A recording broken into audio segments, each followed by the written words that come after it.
नमस्कार, मनी गुरु की इस खास पेशकश में आप सभी का स्वागत है। मैं हूं स्वाति रायना। हमें गिफ्ट्स मिलने पर बहुत खुशी होती है, लेकिन इसके साथ ही टैक्स की चिंता भी बढ़ जाती है, क्योंकि कई ऐसे गिफ्ट्स हैं जिस पर आपको टैक्स भी देना पड़ सकता है। यानी अगर आपको गिफ्ट लेना या फिर देना है तो आपको इनकम टैक्स के इन नियमों के बारे में पता होना चाहिए, और इन्हीं पर हमारी मदद करेंगे हमारे आज के दो एक्सपर्ट्स। परिचय करा दें, टैक्स एक्सपर्ट सुनील गर्ग और टैक्स एक्सपर्ट रुचिका भगत हमारे साथ हैं। सुनील जी, रुचिका, दोनों का बहुत स्वागत है मनी गुरु के आज के इस खास कार्यक्रम में। अब तो त्योहारी सीजन में गिफ्ट का लेन देन काफ़ी ज़्यादा आम हो जाता है और लोग काफ़ी खुशी खुशी गिफ्ट लेते भी हैं और देते भी हैं। और त्योहार ही नहीं, शादी का सीज़न और ये तो चलेगा लंबा 6-7 महीने का ये पूरा जो मामला है।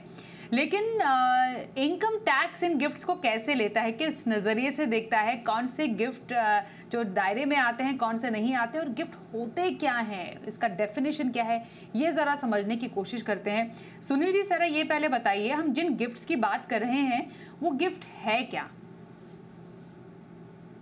देखिए स्वाति, आपने बिल्कुल ठीक कहा। अभी अगले महीने से फेस्टिव सीजन शुरू हो जाएगा। जैसे दुर्गा पूजा की शुरुआत होगी, नवरात्रों की, फिर दिवाली है और फिर शादियों का सीजन भी साथ साथ चलता है।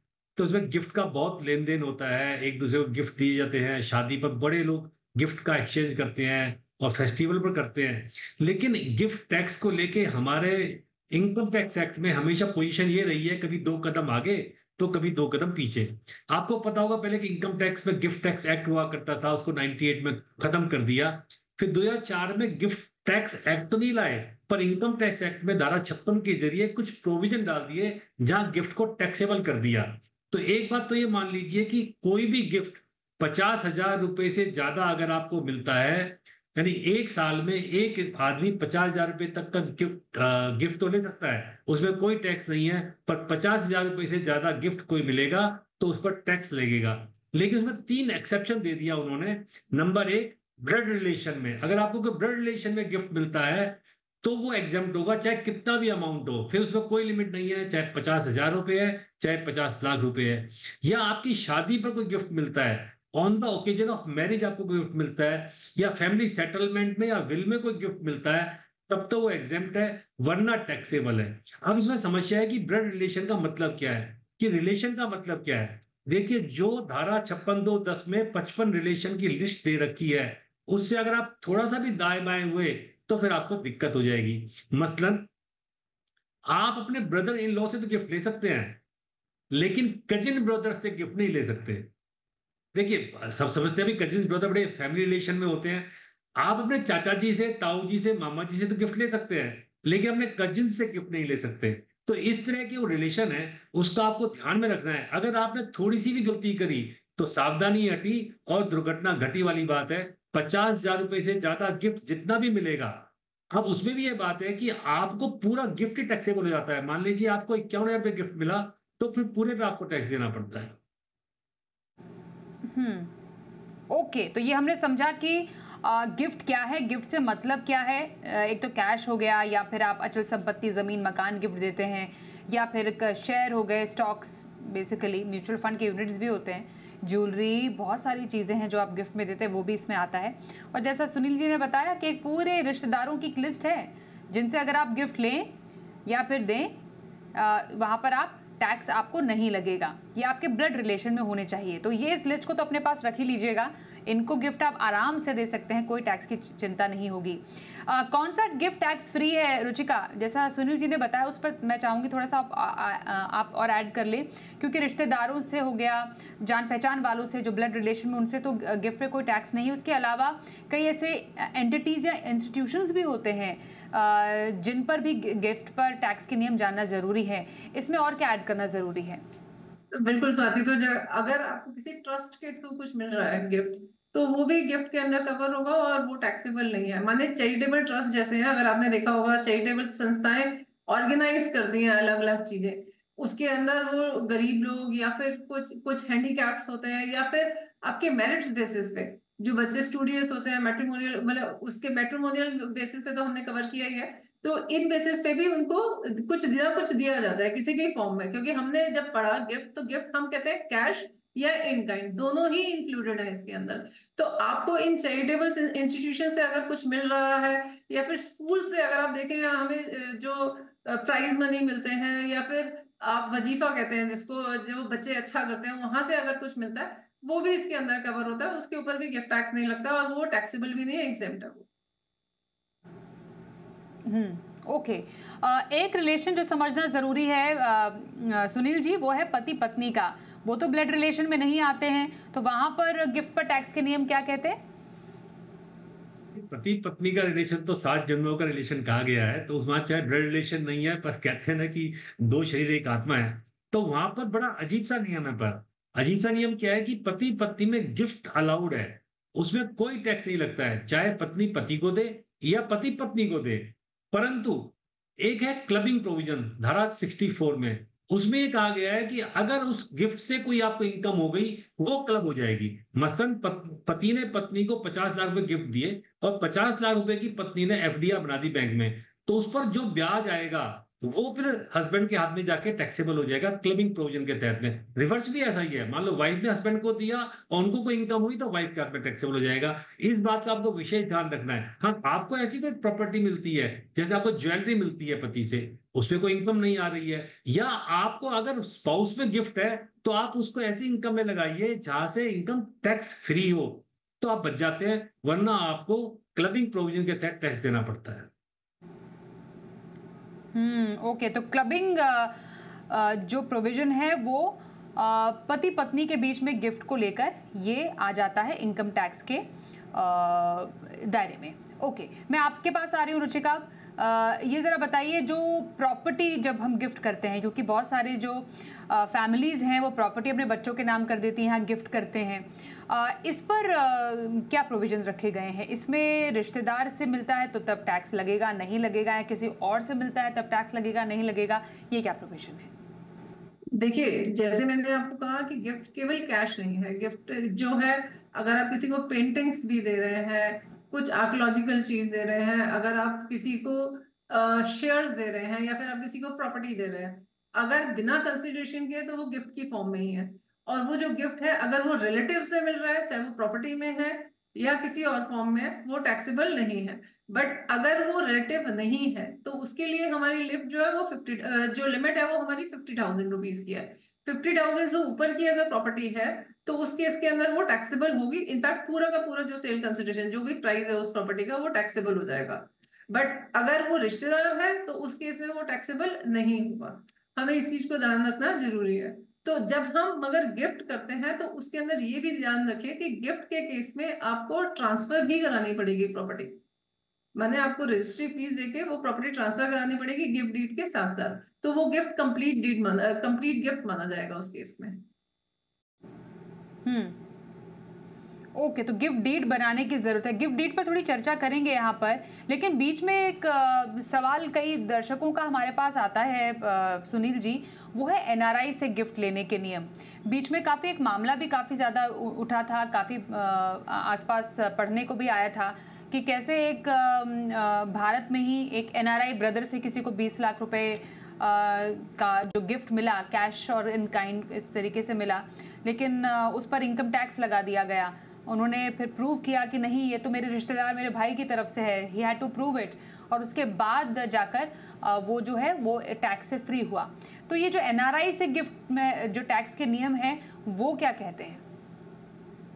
आपने बड़ा अच्छा सवाल पूछा, और उसको बताने से पहले मैं आपको एक बात और पॉइंट आउट करना चाहूंगा। बहुत सारे लोग गिफ्ट के प्रोविजंस का मिसयूज करते हैं। वो कहते हैं कि मेरे को चाचा जी से 20 लाख का गिफ्ट मिल गया, या मेरे को मामा जी से 50 लाख का गिफ्ट मिल गया, क्योंकि ब्लड रिलेशन में तो गिफ्ट एग्जाम्प्ट है। लेकिन इनकम टैक्स विभाग आपसे ये पूछ सकता है कि उनके पास में सोर्स ऑफ इनकम कहां से आया। आप कहते हैं कि आपके मामा जी ने आपको 50 लाख रुपए दिए, तो हमेशा पूछ सकता है कि 50 लाख रुपए का सोर्स आपको बताना पड़ेगा, कि उनके पास 50 लाख की नेटवर्थ थी, उनके पास कैपेसिटी थी। अगर नहीं बताया तो फिर टैक्स का रेट 30% नहीं होता है, फिर टैक्स का रेट बढ़कर 78% हो जाता है। इस बात का भी ध्यान रखना है। जहां तक एनआरआई का सवाल है, उसमें 2 अलग अलग नियम है। एनआरआई से गिफ्ट लेने के अलग नियम है और देने के अलग नियम है। अगर आपने ब्लड रिलेशन में, चाहे वो नॉन रेजिडेंट है या रेजिडेंट है, यानी आपके ब्रदर सिस्टर्स फादर मदर, वो अगर नॉन रेजिडेंट भी है और उनसे अगर आपको गिफ्ट आता है, तो उस पर कोई दिक्कत नहीं है। कोई टैक्स नहीं लगेगा। धारा 56(2)(10) में जाके वो एग्जेम्प्ट हो जाएगा। हाँ, ऑफ कोर्स वो आपका एनआरई अकाउंट में आएगा क्योंकि फॉरेन करेंसी आ रही है। परंतु आपको रेमिटेंस जब आता है तो रेमिटेंस में आपको जो भी उसका आरबीआई से आपको डिक्लेरेशन आती है वो आपको संभाल कर रखनी है। वो आपको बताना पड़ेगा कि किस रिलेशन के तहत उसके तहत मेरे पास ये पैसा आया है। हाँ, एक बात और है, अगर आपका रिलेटिव बाहर है, एनआरआई बाहर है, आपके मान लो ब्रदर है, वो बाहर रहते हैं, आपकी सिस्टर बाहर रहते हैं, और आप अगर उनको गिफ्ट देना चाहते हैं तो उसमें नियम में परिवर्तन आ गया है। आपको पता होगा कि अगर आप रेमिटेंस करते हैं एलआरएस के माध्यम से, तो जैसे ही आप रेमिटेंस करेंगे $10,000 से फालतू, आपको एक टीसीएस आपको आज कलेक्ट हो जाता है 20%। तो ये आपको ध्यान रखना है कि टीसीएस की कलेक्शन उस पर भी लागू हो जाती है जैसे ही आप उसको रेमिट करते हैं, चाहे वो गिफ्ट है चाहे वो एग्जेम्प्ट है, पर टीसीएस आपके हाथ में कलेक्ट हो जाता है। ओके। गिफ्ट डीड की क्योंकि यहाँ पर चर्चा चल रही थी रुचिका, गिफ्ट डीड के बारे में जरा बताइए। गिफ्ट डीड कब बनानी पड़ती है, गिफ्ट डीड क्यों जरूरी है, गिफ्ट डीड बनाते समय किन बातों का ध्यान रखें, उसको रजिस्टर कराना जरूरी है, क्या गवाह होना चाहिए, कितने गवाह हो, क्या गिफ्ट डीड रद्द भी हो सकती है, उसकी मान्यता को कोई चैलेंज भी कर सकता है? देखिए, एज सच कोई प्रिस्क्राइब्ड इसका गिफ्ट डीड का फॉर्मेट नहीं है, बट एक चीज हमें हमेशा ध्यान रखनी चाहिए, हम कभी भी किसी को गिफ्ट देते हैं तो उसको एक पक्का प्रूफ रहना चाहिए कि वो गिफ्ट है। तो उसके लिए हमें गिफ्ट डीड बनाना जरूरी है, खासकर जब हम ये प्रॉपर्टी ट्रांसफर करते हैं जहाँ पे एक हैंडसम अमाउंट इन्वॉल्व होता है, उस केस के अंदर वहां पे हमें गिफ्ट डीड बनाना जरूरी है। बट अगर आप कोई छोटा अमाउंट कैश में भी गिफ्ट कर रहे हैं तो हमेशा फ्यूचर के रिकॉर्ड्स के लिए और अपने एक लीगल कंप्लायंस को पूरा करने के लिए गिफ्ट डीड हमेशा बनानी चाहिए। गिफ्ट डीड आप स्टैम्प पेपर पे बना सकते हैं। स्टैम्प पेपर पे आप फर्स्ट पार्टी सेकंड पार्टी, जो गिफ्ट दे रहे हैं वो फर्स्ट पार्टी है, जो ले रहे हैं वो सेकंड पार्टी है, इन दोनों के नाम होने चाहिए। स्टैम्प डीड आप रजिस्टर करवाइए, प्रॉपर्टी के केस में तो खासकर वो रजिस्टर होती है, तो आप नोटराइज करवा सकते हैं अगर छोटा गिफ्ट है तो। ये वाले आपको काम जरूर करवाने चाहिए ताकि एक चीज लीगलाइज हो गई है और कल को अगर कुछ भी गवर्नमेंट का या कोई भी इनकम टैक्स का केस भी लगता है तो एनी टाइम आप प्रूव कर सकते हैं कि ये एक गिफ्ट था। ओके, ठीक है। तो कल को कोई भी सवाल उठता है तो आपके पास एक गिफ्ट डीड है, आप उसको दिखा सकते हैं, बोल सकते हैं कि ये गिफ्ट डीड के तहत ये बनाई गई है, उसको नोटराइज करा दिया आपने, पूरी तरह रजिस्टर करा के आप ये अपने कागजी कार्रवाई कर लीजिए। चलिए एक ब्रेक के लिए भी रुकते हैं। ब्रेक के बाद जो विल में, वसीयत में संपत्ति मिलती है या फिर दान में जो रकम मिलती है, उस पर किस तरीके के टैक्स के नियम है, इस पर भी हम चर्चा करेंगे। थोड़ी देर में बने रहिए हमारे साथ।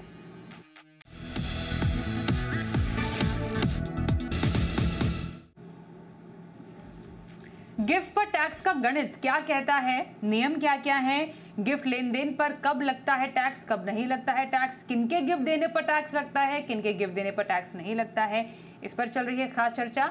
दो टैक्स एक्सपर्ट्स हमारे साथ हैं, सुनील गर्ग और रुचिका भगत। उनसे बारीकियां समझ रहे हैं हम।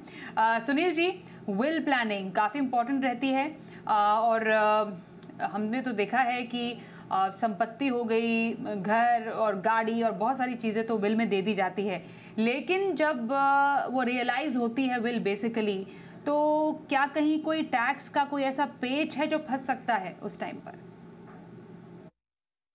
देखिए, गिफ्ट जहां तक सवाल है, गिफ्ट होता है जब आप जीते जी लिविंग में आप देते हैं तो वो गिफ्ट होता है। लेकिन जब डेथ के बाद कुछ चीज ऑपरेट होती है तो वो विल का रूप होती है। विल में आपको प्रॉपर्टी आ रही है, और विल जरूरी नहीं है कि आपको आपके रिलेटिव से आई, आपके फादर या मदर से ही आई। विल किसी से भी आ सकती है। आपको आपने सुना होगा कई बार कि किसी एम्प्लॉयर ने आपको दे दिया, एम्प्लॉय के नाम विल कर दिया, या बहुत सारे लोग अलग अलग अपने फ्रेंड्स के नाम भी कर देते हैं। तो विल में ब्लड रिलेशन वाला कोई कंसेप्ट नहीं होता है। हाँ, विल में भी वही काम करना चाहिए जो अभी आपने गिफ्ट में रुचिका जी ने बताया, कि विल को प्रॉपर विटनेस होना चाहिए, दो लोग उसको विटनेस करें। अगर आप विल को रजिस्टर्ड करवा लेते हैं तो बहुत अच्छी बात है। अगर आप उसको रजिस्टर्ड नहीं करवाते हैं तो उसमें डिस्प्यूट्स के बहुत सारे चांसेस होते हैं। और सबसे बड़ी बात क्या होती है स्वाति, कि आपको पता होगा कि गिफ्ट आपने एक बार दिया और सामने वाले ने रिसीव कर लिया, तो उस गिफ्ट डीड को आप कभी चेंज नहीं कर सकते हैं, क्योंकि वो इरिवोकेबल होता है। एक बार गिफ्ट गया तो गया, वापस नहीं आता है। लेकिन विल में ऐसा नहीं है। आप अपने जीते जी कितनी बार भी विल बना सकते हैं। अब आपकी जो लास्ट विल होती है वही उस विल को कहते हैं कि ये ऑथेंटिक है। अब उसकी ऑथेंटिसिटी को प्रूव करने के लिए उसका रजिस्टर्ड होना बहुत जरूरी है, वरना उसमें बहुत डिस्प्यूट आते हैं। जहां तक टैक्स का एंगल है, टैक्स कहीं से भी आपको विल में कोई प्रॉपर्टी आती है, कैश आए, ज्वेलरी आए, इमोल प्रॉपर्टी आए, उस पर कोई टैक्स नहीं है। ओके, तो वसीयत पर जो संपत्ति है उस पर तो टैक्स नहीं लगता है, रिश्तेदार से कोई संपत्ति मिले उस पर टैक्स नहीं लगता है ये, पर जब आप बेचेंगे तो जैसे टैक्स लगता है, जो नॉर्मली प्रॉपर्टी बेचने पर टैक्स है, वो आपको देना पड़ सकता है और देना पड़ता है। शादियों का सीजन आने वाला है रुचिका, अब हम चर्चा कर ही रहे थे, पर शादियों में सिर्फ रिश्तेदारों से गिफ्ट नहीं मिलते हैं, अलग अलग लोग भी गिफ्ट देते हैं, दोस्त गिफ्ट देते हैं, किसी ऑफिस के एम्प्लॉय की शादी है तो एम्प्लॉय गिफ्ट देते हैं, कई लोग तो महंगी महंगी गाड़ियाँ भी दे देते हैं, घड़ियाँ भी दे देते हैं। तो यहाँ पर बिल्कुल वही नियम लागू होते हैं जो कि बाकी जगहों पे होते हैं। जी बिल्कुल, शादी के केस के अंदर चाहे आपको रिश्तेदार से मिल रहा है या कहीं से भी मिल रहा है, किसी से भी मिल रहा है, इनफैक्ट हम ऐसे कहें तो वो आपका एग्जेम्प्ट है, वो आपके उसके और टैक्सेबल नहीं होता है बिल्कुल भी। और यहाँ पे आप जब प्रॉपर्टी की बात कर रही थी तो एक चीज मुझे खासकर यहाँ पे मैं बताना चाहूंगी, हमने बड़ी सीधी सी बात की कि अगर आपने किसी को प्रॉपर्टी गिफ्ट की है तो वो एग्जेम्प्ट है, उस पर कोई गिफ्ट टैक्स नहीं है, कुछ टैक्सेबल नहीं होगा अगर वो रिश्तेदार है तो। अब जिसको ये प्रॉपर्टी मिली है अगर वो बेचना चाहेगा तब क्या होगा, तो उस केस के अंदर यहाँ पे कैपिटल गेन्स लगेंगे। अब जिसको वो गिफ्ट मिला जब भी वो उस प्रॉपर्टी को बेचता है उसको कैपिटल गेन्स लगेंगे। अब इस पे लॉन्ग टर्म लगेगा या शॉर्ट टर्म लगेगा, उसके लिए हम period of holding previous owner की देखेंगे जिसने हमें अल्टीमेटली गिफ्ट किया। कॉस्ट की बात करेंगे बेचते समय, तो कॉस्ट भी जो प्रीवियस ओनर की कॉस्ट है वही कॉस्ट हमारे हाथ में बन जाएगी। तो ये दो चीजें बहुत ध्यान देने लायक है जब हम प्रॉपर्टी के केस में गिफ्ट करते हैं किसी को। ओके। और ये जो जैसे ट्रस्ट को कहा जाता है कि ट्रस्ट को अगर आप गिफ्ट देते हैं तो टैक्स फ्री होता है, लेकिन वही ट्रस्ट अगर विदेशी हो तो फिर नियम क्या कुछ अलग हो जाते हैं सुनील जी? देखिए, ट्रस्ट के मामले में क्या होता है कि हमारे यहाँ पे लिखा हुआ है कि आप इरिवोकेबल ट्रस्ट को कोई भी गिफ्ट कर रहे हैं तो वो एग्जेम्प्ट है, उस पर कैपिटल गेन के नियम नहीं लगते हैं। अब ट्रस्ट जो रिसीव कर रही है उसके हाथ में तभी टैक्स नहीं लगेगा अगर वो 12AA या ATG में रजिस्टर्ड है, एक कंडीशन तो ये। दूसरा, अगर वो प्राइवेट ट्रस्ट है तो प्राइवेट ट्रस्ट को भी एग्जम्पशन दी है सरकार ने कि अगर मान लीजिए आप एक फैमिली ट्रस्ट बना रहे हैं, एक फादर ने फैमिली ट्रस्ट बनाया for the benefit of their relative, अपने बच्चों के लिए अगर बना दिया हो, तब ना फादर के हाथ में टैक्स लगेगा ना उस ट्रस्ट के हाथ में टैक्स लगेगा, क्योंकि दोनों को एग्जाम दे दिया कि ठीक है आपने सक्सेशन प्लानिंग के तहत उसको बना लिया है। जहां तक सवाल है फॉरेन कंट्रीब्यूशन करने का, तो फॉरेन ट्रस्ट को अगर आप पैसा देते हैं तो जो रेमिटेंसेस के नियम हैं, जो रेमिटेंसेस के फेमा के कंडीशंस हैं, वो आपको पूरी करनी पड़ेगी। टैक्स का सवाल है, टैक्स में अगर वो 7,000 से ज्यादा है, 7 लाख से ज्यादा है तो TCS कलेक्ट हो सकता है, बाकी फेमा के नियम के तहत आपको पालना करना पड़ेगा उसकी। ओके। कई बार दान में रकम जो मिलती है, मैं इनफैक्ट दान में रकम पे उस कंट्रीब्यूशन की रुचिका बात करना चाहती हूँ। कई बार सोशल मीडिया से भी और जो नॉन प्रॉफिट ऑर्गेनाइजेशंस होते हैं, NGOs वगैरह, वहाँ से जो आप किसी को आप अगर देते हैं, दान देते हैं, तो वहाँ पर भी टोटल 100% छूट मानी जाती है क्या? जी बिल्कुल, जो चैरिटेबल ट्रस्ट होती है जो बेसिकली बनी ही उस पर्पस के लिए है, किसी स्पेसिफिक पर्पस के लिए बनी है, और वो स्पेसिफिक काम के लिए जब आप दान दे रहे होते हैं तो जिसको वो मिल रहा होता है वो एग्जेम्प्ट होता है उसके हाथ में दान। सुनील जी, आप इसमें ऐड करेंगे कुछ? आती, मैं इसमें एक बात ऐड करना चाहूंगा। जो लोग फेसबुक के माध्यम से या सोशल मीडिया के माध्यम से इंडिविजुअली कलेक्ट कर रहे हैं पैसा, वो बड़ी रिस्की प्रोपोजिशन है। अगर आप एक रजिस्टर्ड चैरिटेबल इंस्टीट्यूशन है जो 12AB में रजिस्टर्ड है, ATG में रजिस्टर्ड है, अगर वो पैसा कलेक्ट कर रहा है तो उसके हाथ में टैक्सेबल नहीं है। लेकिन अगर बहुत सारी हमने अपील देखी होंगी जो फेसबुक के माध्यम से होती हैं, व्हाट्सएप के माध्यम से होती हैं या और सोशल मीडिया के माध्यम से होती है, और उसमें जो पैसा इकट्ठा होता है वो रिसिपिएंट के हाथ में पूरा टैक्स लगेगा 56(2)(10) के माध्यम से, जो कि 50,000 से ज्यादा अमाउंट जो भी आपको मिलेगा और जो वो पैसा कलेक्ट कर रहा है उसको टैक्स देना पड़ेगा। इस बात पे लोग गलती करते हैं, बहुत सारे पैसे इकट्ठा करते हैं और वो टैक्सेबल हो जाता है। इस बात को आपको विशेष ध्यान रखना है। ओके। तो इसको अगर हम पूरा मोटा मोटी देखें रुचिका, कोई भी गिफ्ट देने से पहले कौन सी ऐसी 3 बातें हैं जिसको ध्यान में रखने की जरूरत है जिससे कि कल को किसी पचड़े में ना फंस जाएं? सबसे पहली चीज, अगर आप किसी रिलेटिव को दे रहे हैं और वो रिलेटिव की डेफिनेशन में आ रहा है, सेक्शन 56 की डेफिनेशन में आ रहा है, तो वो फुली एग्जेम्प्ट है। दूसरी चीज, अगर आप किसी नॉन रिलेटिव को दे रहे हैं जो डेफिनेशन में नहीं आ रहा है रिश्तेदार की, उस केस के अंदर 50,000 से ऊपर अगर आप गिफ्ट करते हैं तो वो टोटल अमाउंट एग्जेम्प्ट है। अब यहाँ पे बात आती है कि मैंने 3 दोस्तों से गिफ्ट लिया, एक से 20 लिया, एक से 30 लिया और एक से 40 लिया। तो 40 और 20 और 30 अगर आप देखें तो आपका हो गया ये 70, 40, 20, 30। तो ये जो टोटल अमाउंट है 50 से एक्सीड करा, तो इस केस के अंदर मेरे को गिफ्ट टैक्स लगेगा। मगर अगर तीनों का कंट्रीब्यूशन 50,000 से कम का है तो मेरे को गिफ्ट टैक्स इसके अंदर नहीं लगेगा, दैट इज टैक्सेबल, कुछ भी नहीं होगा। 2 चीजें ये ध्यान में रखनी है। और तीसरी चीज जो सबसे इंपॉर्टेंट है, अगर आप किसी से गिफ्ट दे रहे हैं या किसी से गिफ्ट ले रहे हैं तो अपनी सिक्योरिटी के लिए और लीगल कंप्लायंस पूरे करने के लिए गिफ्ट डीड प्रॉपर रजिस्टर्ड कराएं हमेशा।